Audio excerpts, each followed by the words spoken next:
रामराजांनी असं केलं, अमुक केलं, ते कोरेची शेवटची क्लिप उदाहरण म्हणून, हे तुम्ही आम्हाला विचारलं तर बरं पडेल. हे मग आम्हाला बोलणं सोपं, म्हणजे हे काय आठवत नाही अशातला भाग नाही. ते कुठंतरी आता एवढ्या सगळ्या भानगडीत बरं माझी तयारी काय चालली होती की आमच्या ठिकाणची भेटच होत नव्हती. त्यांनी जसं केलं तसं इव्हेंट करायचं माझ्या डोक्यात होतं. मग ते उद्या झाली असते, पण आता उद्या तुमचं सगळं जाणार, हे सगळं इलेक्शन कमिशनवरच जाणार आहे ते, बरोबर आहे. त्यामुळे जे काय घडलं आहे त्याच्यात जास्तीत जास्त प्रयत्न करून तुमच्याकडनं मदतीची अपेक्षा एकच आहे की आम्ही जर काही विसरलो सुमोटो तर तुम्ही आम्हाला प्रश्न विचारा, एवढी काय हरकत आहे का? ठीक. त्यांनी प्रश्न विचारले तरी चालेल नाही की मुद्द्याला उत्तर देतात नाही. पहिल्यांदा महाराजसाहेबांना जे काही बोलायचं ते बोलू. चला सुरू. नमस्कार, मी रामराजे नाईक निंबाळकर, माजी सभापती, माजी मंत्री, महाराष्ट्र राज्याच्या आणि सातारा जिल्ह्याच्या गेले 30 वर्ष सक्रिय राजकारणात आमच्या कुटुंबाचे जे काही राजकीय विचार आहेत, राजकीय संस्कार आहेत, त्याला धरून मी काम केलेलं आहे. आज इथं सगळं माझं बहुतेक कुटुंब, माझा मुलगा अनिकेत, जे बंधू रघुनाथ राजे, माझे दुसरे बंधू संजीव राजे, माजी आमदार दीपकराव चव्हाण आणि माझी धाकटी बहीण सुभद्रा राजे, बाकीचे सगळे बाहेर असल्यामुळे आम्हाला काही एकत्र आणता आले नाही.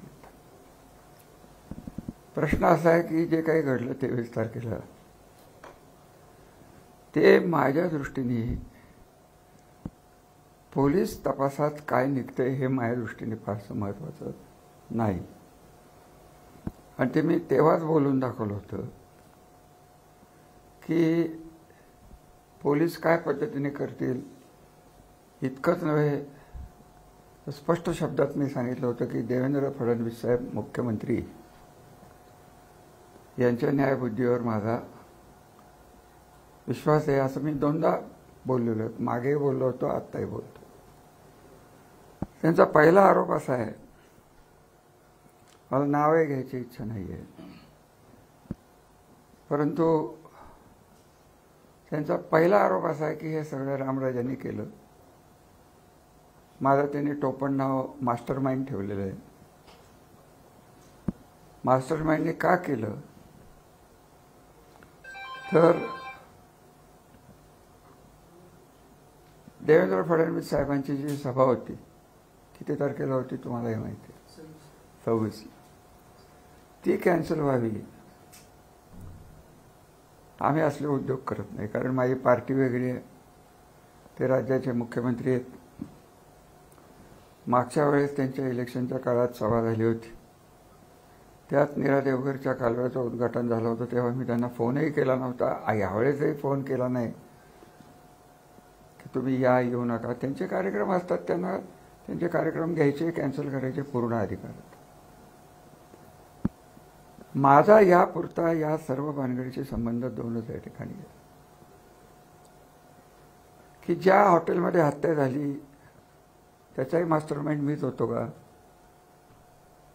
कशी झाली, काय झाली, हे पोलिसांना या जिल्ह्याची सवय बसलेली आहे की पोलिसांना डायरेक्शन जातात, हे काही एक व्यक्तीकडनं जातात आणि मग ते सगळं होतं. हे जिल्ह्यातल्या व्यक्ती आहेत. माझं म्हणणं नाही की राज्यातले व्यक्ती कोण पोलिसांना इथं डायरेक्शन देत. तो मास्टरमाइंड मी आहे का? सगळ्याचा मास्टरमाइंड मी आहे. माझ्यावर त्यांनी 1-2-250 कोटीची डिफेमेशनची केस लावावी, पुरावे द्यावेत. 4 गोष्टी मला आठवतात त्या मी बोलणार आहे. मी आत्महत्येचं प्रकरण स्पष्ट बोललेलो आहे की त्या मुलीची आत्महत्या तिच्या काही वैयक्तिक कारणामुळे असेल किंवा अन्य कारणामुळे असेल, त्याचा सखोल तपास हा नीट पद्धतीने व्हायला पाहिजे. त्या मुलीने तक्रार केली होती ही फलटण पोलीसच्या, ग्रामीण पोलीसच्या विरुद्ध त्यांच्या डिपार्टमेंटकडं आणि माजी DYSP श्री धस, कागद आहे का रे आपल्याकडे? कागद आहे का? इथं असेल बघ. धस साहेबांच्याकडे ती तक्रार केली होती. धस साहेबांनी त्या मुलीला उत्तर दिलं नाही. ती तक्रार दाबून गेल्याची माझी बातमी आहे. तिचं म्हणणं होतं, तिचा आरोप होता की रात्री 12 वाजता पोस्टमार्टम वगैरे अमुक तमुक फलाणं चलाणं, ह्या त्यांच्या गोष्टी आहेत. माझं काय मास्टर माइंड असायचा प्रश्न. मला हे माहिती नव्हती. ती मुलगी आजही मला माहीत नाही कुठं राहते, मला माहीत नव्हती, काहीच माहीत नव्हतं.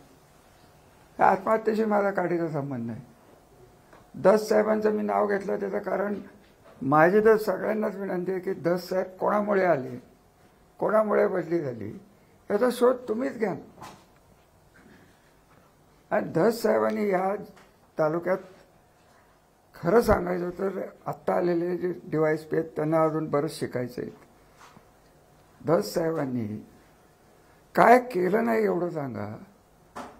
माझी तर माहिती अशी आहे की रात्री 1:30 वाजता FIR एक्स व्यक्तीच्या घरी लिहिली जात होती, ते सांगितलेलं होत होतं.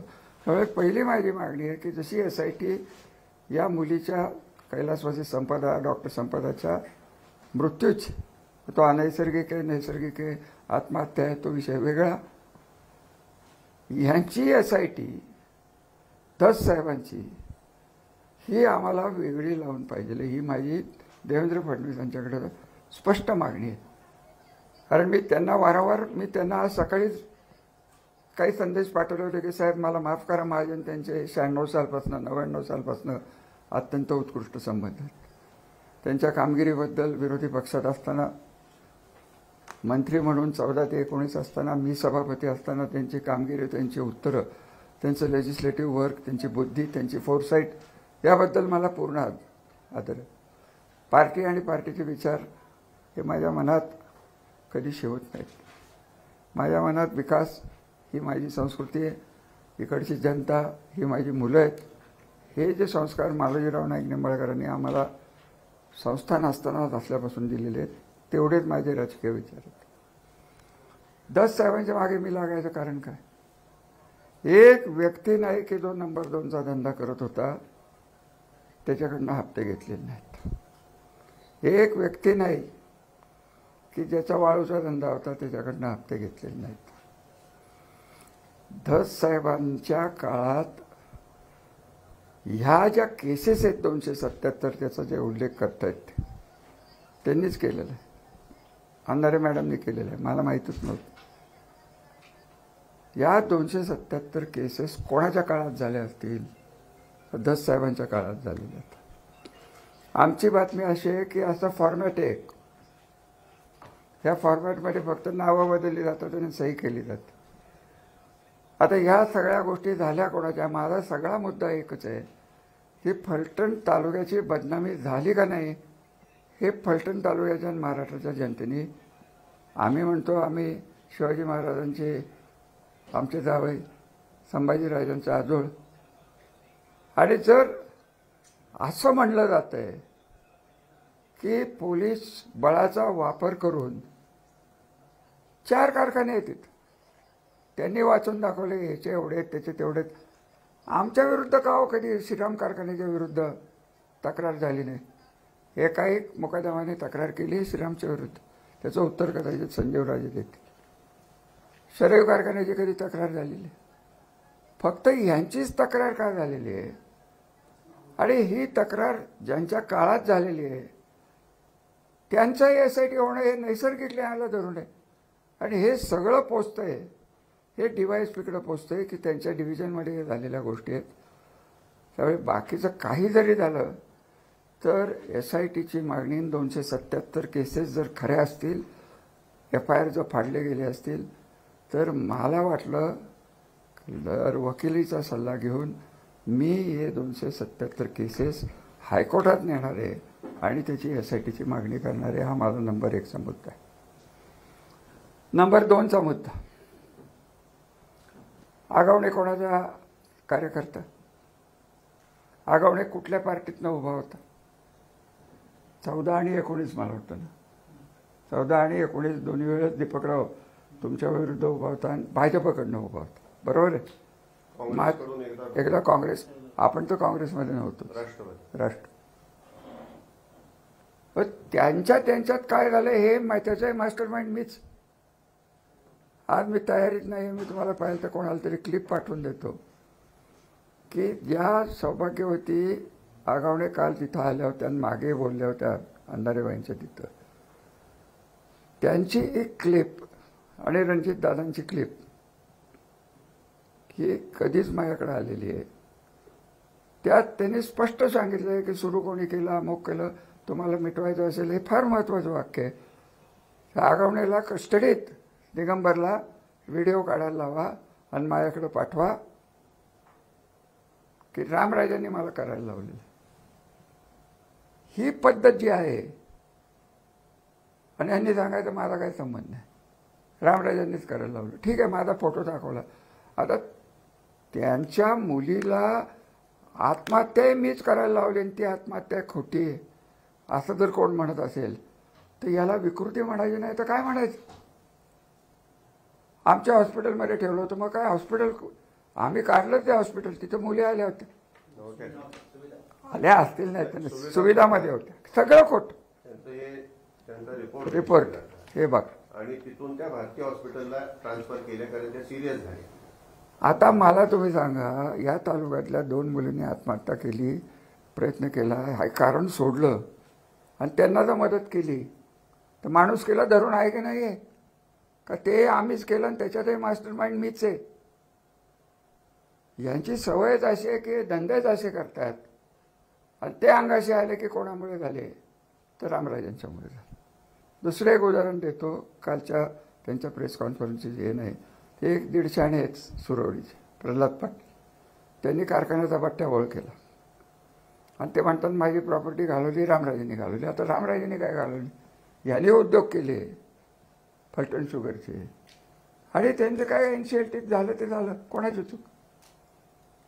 हे जे सगळं चाललेलं आहे यात फलटणची आबरू कुठं राहिली एवढं मला सांग. आणि याच्यात राजकारण तरी कुठं काय राहिलं आहे मला सांग. कार्यकर्ता यांचा, त्यांच्या जवळचा कार्यकर्ता, काय त्यांची घेणी देणी असतील त्याचे त्यांनी पुरावे दिले. आम्हाला काय करायचं त्याशी?